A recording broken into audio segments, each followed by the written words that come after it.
Хөдөлмөрийн эрүүл мэндийн судлалын төвтэй хамтран бэлтгэдэг хөдөлмөрийн эрүүл мэнд нэвтрүүлгийн ээлжид дугаар үзэгч танд хүрч байна. Бид энэ удаагийн нэвтрүүлгээр мэрэгчлээс шалтгааллах өвчин гэж юу вэ? Үүнээс хэрхэн урьдчилан сэргийлэх, мөн хөдөлмөрийн нөхцөлд үнэлгээ хийх ач холбогдлыг үзэгч танд хүргэх болно.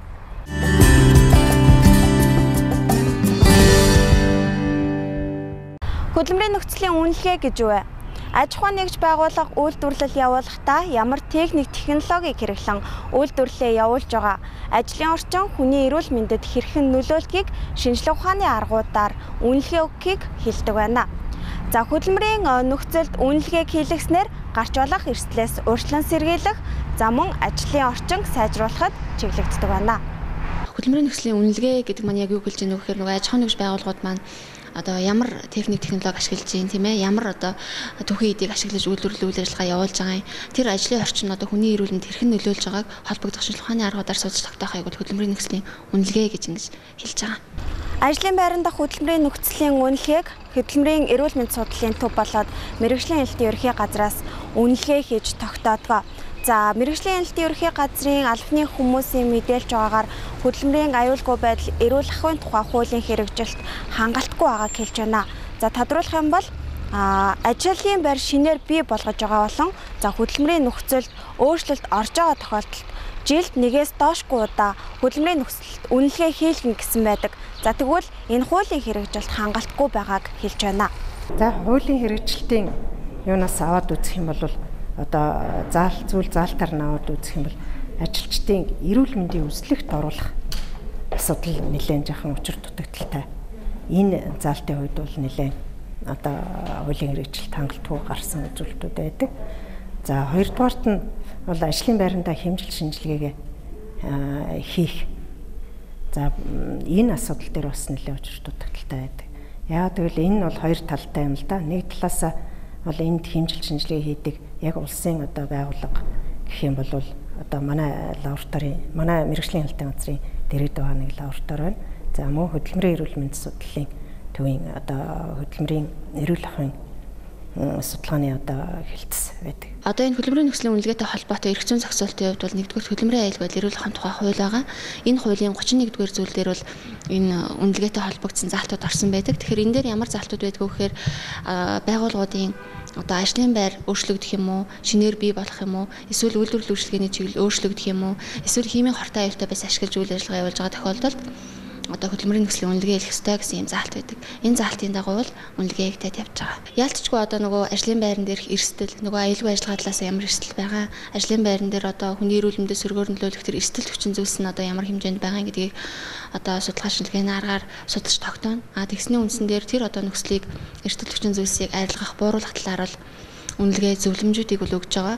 Тэгэхээр байгууллагууд маань бол ажлын байрныхаа эрсдлийг тодорхойлуулж, үнэлгээ авч зөвлөмж авч байгаагаар бол хамгийн одоо чухал ач холбогдолтой юм зүйл байгаа. За энэ 2 жил тутам үзлэгт хамрагдах ёстой гэдэг эрүүл мэндийн сайдын 2014 оны 10 сард гарсан тушаал байгаа. За энэхүү тушаал маань төдийн хэлний сайн хэрэгжихгүй байгаа.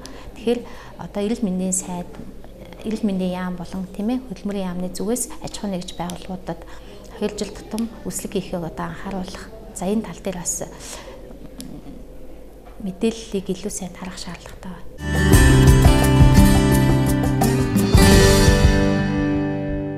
Манай улсад хөдөлмөр хамгаалал аюулгүй байдал олон жил хуульгүй явж ирсэн.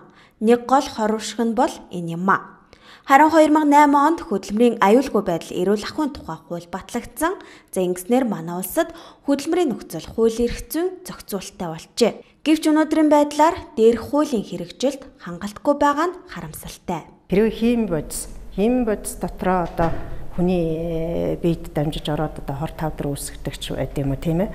За магадгүй одоо хүний нөхөн өрчхүй болон өр удамд нөлөөлдөг ийм одоо хүчтэй үйлчлэгээтэй ийм бодистой харьцан ажилладаг бол энэ дээр одоо илүү анхаарлаа хандуулнаа л гэсэн үг эрсдлэгтэй гэдэг явал тэр утгаараа ойлгож байгаа.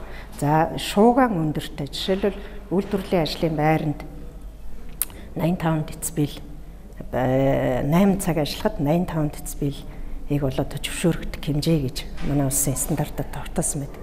За бидний эрсдлэгтэйг лугаж чиглэнэ гэдэг маань энэ 85 децибелээс дээш одоо шуугаантай байх юм бол энд бас илүү эрсдэл үүсэх магадaltaй гэж үзээд энэ ийм үйлдвэрлэлөө бас одоо хяналт шалгалтаа чиглүүлэх ийм л зарчмыг барьж байгаа. Хууль хэрэгжихэд түүнийг дагаж олон дүрм журам гардаг. Хуулийг хэрэгжүүлэх төрийн албан хаагчдад энэтлийн хүсэл зориг ирмэлцлэл төдийлөн байдаггүй зэрэг байдалч хуулийг тоохгүй болгож хангалттай хэрэгжихэд чөдөр тушаа болсоор байна. Хөдөлмөрийн аюулгүй байдал, ажилчдын эрүүл мэндийн талаар гарсан хууль тогтоомжийг мэдэхгүй байх нь ажлын байрны нөхцөлийг сайжруулах, таныг эргээд хамгаалахад сөрөг үр дагаврыг дагуулдаг байна. Тэгвэл манай улсын иргэдэд энэтлийн мэдлэг хэр байдаг вэ?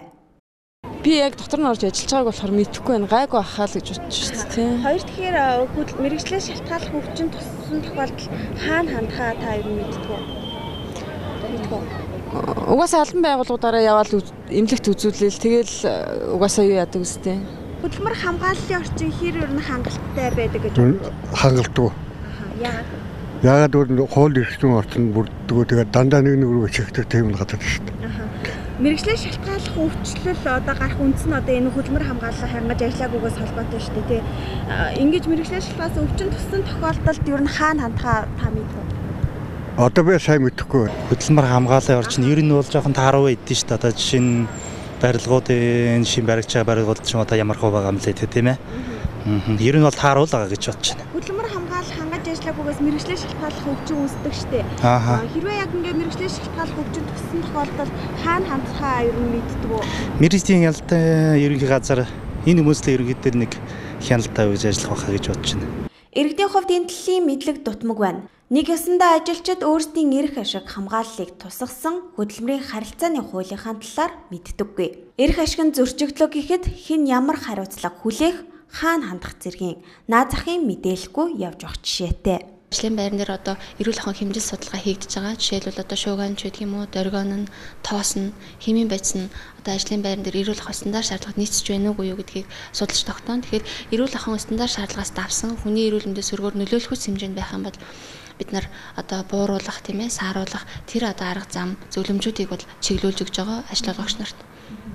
Жилд ерөнхийдөө дунджаар хичнээн байгууллага ер нь танай төвд хандаж яг энэ хөдөлмөрийнхаа нөхцөлийн үнэлгээг хийлгэж байна уу? Одоогоор бол яг нэг 40-оос нэг 60 байгууллагын хооронд бол хэлбэлцэлтэй байж байна. Тэгэхээр энэ бол хангалтгүй үзүүлэлттэй. Тэгэхээр энэ бол улсын хэмжээнд бас байгууллагуудын маань мэдээлэл мэдлэг энэ одоо асуудалтай холбоотой мэдлэг бол одоо дутагдaltaй байна. Хамгийн гол нь ажиллуулагч өөрөө энэ асуудал хөдөлмөрийн аюул байдал эрүүл ахуйн одоо удирдлагын системийг нэвтрүүлнэ, менежмент нэвтрүүлсэн байна гэдэг хөдөлмөрийн аюул байдал эрүүл ахуйн тухай хуулийн маань гол одоо цөм агуулга байж байгаа. Тэгэхээр удирдлагаасаа аваад ажилтан бүр хөдөлмөрийн аюул байдал эрүүл ахуйн асуудлыг нэг мөр ойлголттой байдаг. Үүнд зарцуулах одоо хөрөнгө мөнгийг ажиллуулагч бол одоо гаргаж өгдөг. За тэгээд үүнийхээ дагуу одоо тодорхой төлөвлөгөөтэй эрсдлийн үнэлгээгээ одоо байгууллага өөрөө хийсэн хаана ямар асуудал одоо тулгараад байна, ямар хөдөлмөрийн нөхцлөөс болж манай ажилчид одоо илүүтэй өртөөд байна гэдэг дээр бол дүн шинжилгээ хийсэн. За үүнийхээ мөрөөр одоо тодорхой арга хэмжээг авч хэрэгжүүлдэг л байх л ийм л зарчмыг одоо аж ахуйн нэгж байгууллагад мөрдөд явах юм бол энэ асуудал дээр хуулийн хэрэгжилт одоо сайн байна л гэж үзсэн. Үнэлгээ хийлгэж байгаа байгууллагуудыг ингээд салбараар задлаад аваад үзэх юм бол 40 орчим хувийг бол одоо уул уурхайн салбарын байгууллагууд эзэлж байна. Тэгэхээр харьцангуй бас уул уурхайн салбарын байгууллагууд маань бол бас нэг ёсондоо одоо хууль дүрм журмын бол одоо бас хэрэгжүүлж байна тийм ээ. Хөдөлмөрийн аюулгүй эрүүл ахуйн тухай хууль холбогдох дүрм журмаа бас нэлээд уншиж судалдаг юм байна гэдэг ийм зүйл эндээс харагдаж байгаа.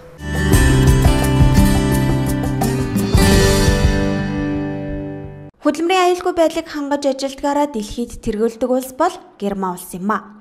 100 жилийн туршлагатай тус улсын хувьд аюулгүй ажиллагааны менежментийг сүүлийн 30 жилийн хугацаанд тэргүүлэх зэргийн чухал ажил болгожээ. Аюулгүй ажиллагааг тухайн уул уурхайн компанид хэвшүүлэхэд технологи зохион байгуулалт, соёл зан харилцаа гэсэн 3 хүчин зүйл голлох суурь нь болдог байна. Харин манай улсын хувьд өөрсдийн нөхцөл тохиорсон менежментийг боловсруулах хэрэгтэйг мэрэгжилтэн зөвлөж байна. Ингийн тулд юуны өмнө сэтгэлгээг өөрчлөх шаардлага байгааг онцоллоо.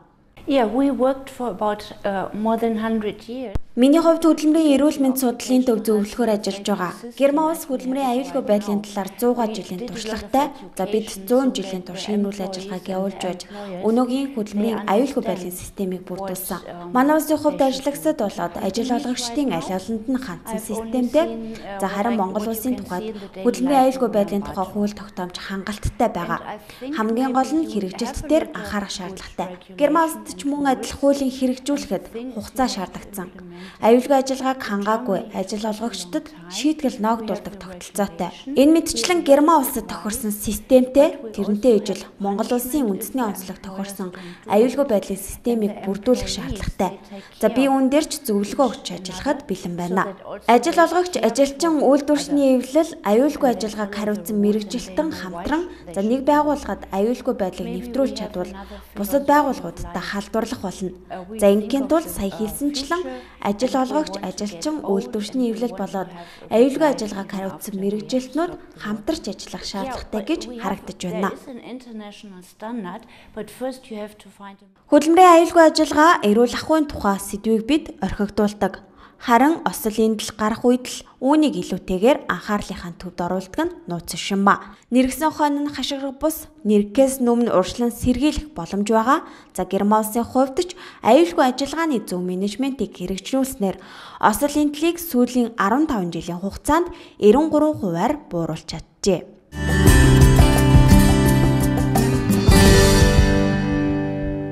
Манай улсад мэргэжлээс шалтгааллах өвчлөл буурахгүй байгааг гэмж мэргэжилтнүүд хэлж байна. Үүний шалтгаан бол хөдөлмөрийн аюулгүй ажиллагааг хангаж ажиллаагүйгээс үүдэлтэй. Хөдөлмөрийн хүнд нөхцөлд хөдөлмөр хамгааллаа хангаж ажиллаагүй улмаас эрүүл мэндээр хохирсон жишээ бол Баяр Магнагуй юм а. Баяр Магнаа хувьд 1999 онд уушиг тоосчлтыг гэсэн оншоор групп тогтоолгожээ. Тэрээр Дорногой аймгийн Уурхайд ажилладаг байсан бөгөөд 15 жил өрөмдөгчөөр ажиллажээ. Тухайн үед маскнаас өөр зүйл хэрэглэдэггүй байсныг тэрээр хэлж байсан. За харин газар дор тоосчлттай нөхцөлд 3 ээлжээр 7 цагаар ажилладаг байжээ. Тоосчлтыг багасгах үүднээс ус цацаж маск зүүхээс өөр зүйл хийдэггүй байсныг тэрээр ярьлаа. 99 оноос хойш групп төрсөн. Тоосчлт уушгины тоосчлт чулуужилт гэсэн юм байна. Өө яг дуу чимээ ихтэй газар дорчин дуу чимээ ихтэй тэгэл ер нь тоосчлттай тийм л үүдэн шүү дээ. Өрөмдөгчөөр 15 жил газар дор. За ер нь тэгэл нэг маскаа сайн зүгэл өөрчлөх юм байхгүй л тэгэл тоосчлтыг сайн дарж өгвөл тэгэл өөр гайгүй. Тэгээд тэр чи бас нэг дарагдана уурхад бол хэцүү дээ.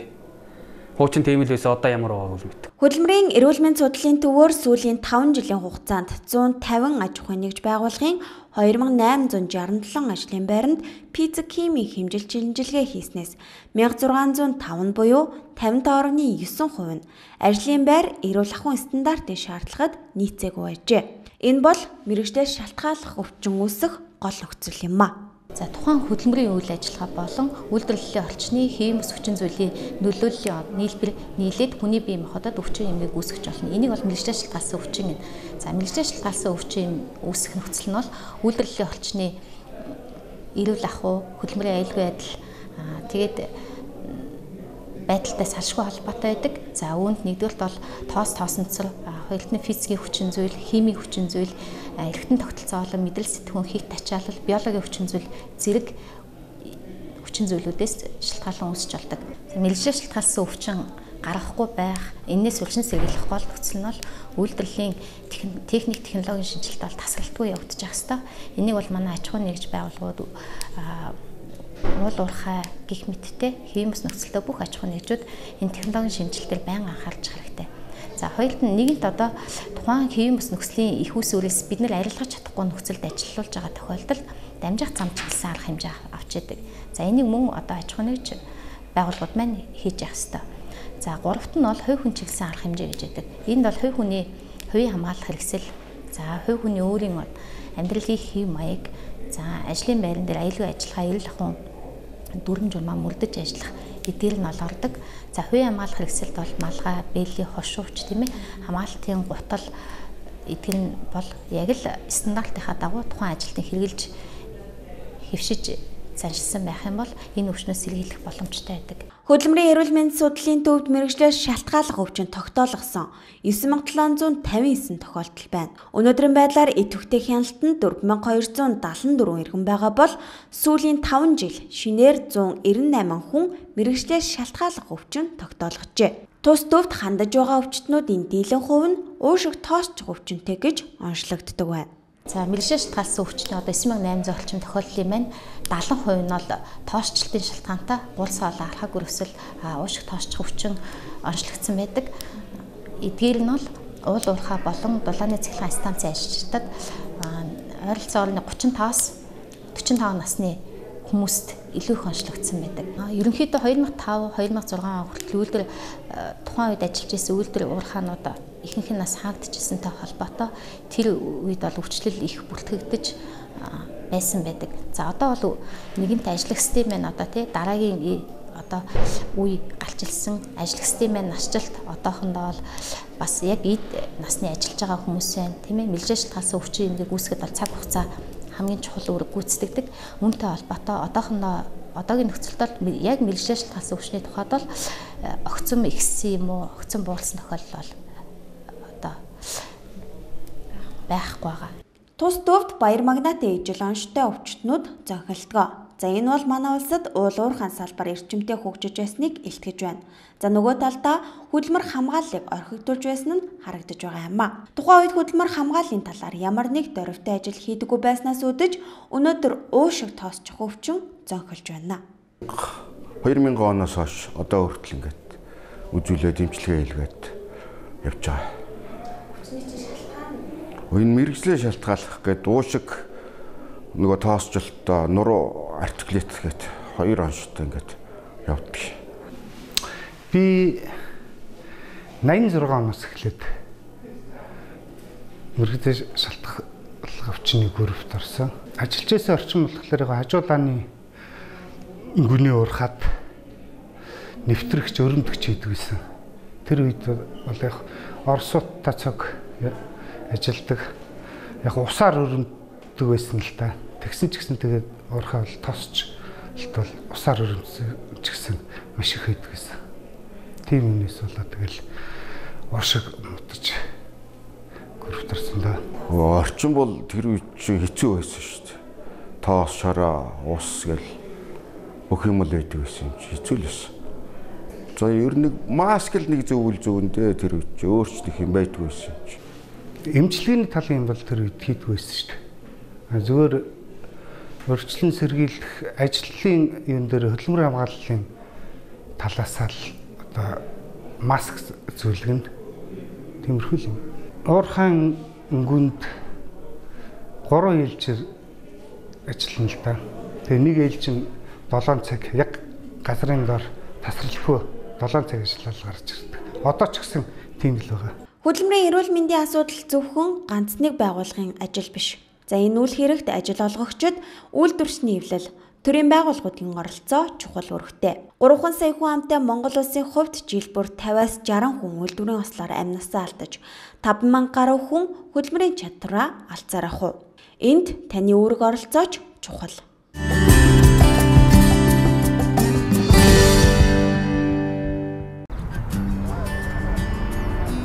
Нийгмийн эдийн засгийн заа телевиз хөдөлмөрийн эрүүл мэндийн судлалын төвтэй хамтран бэлтгэдэг хөдөлмөрийн эрүүл мэнд нэвтрүүлгийн энэ удаагийн дугаар үзэгч та бүхэнд хүрлээ. За бид энэ удаагийнхаа нэвтрүүлгээр мэрэгчлээс шалтгааллах өвчнийг үүсэх, үүнээс хэрхэн урьдчилан сэргийлэх талаарх мэдээллийг үзэгч танд хүргэлээ. Эрсдэлгүй ажлын байр эрүүл ажилтны төлөө хамтдаа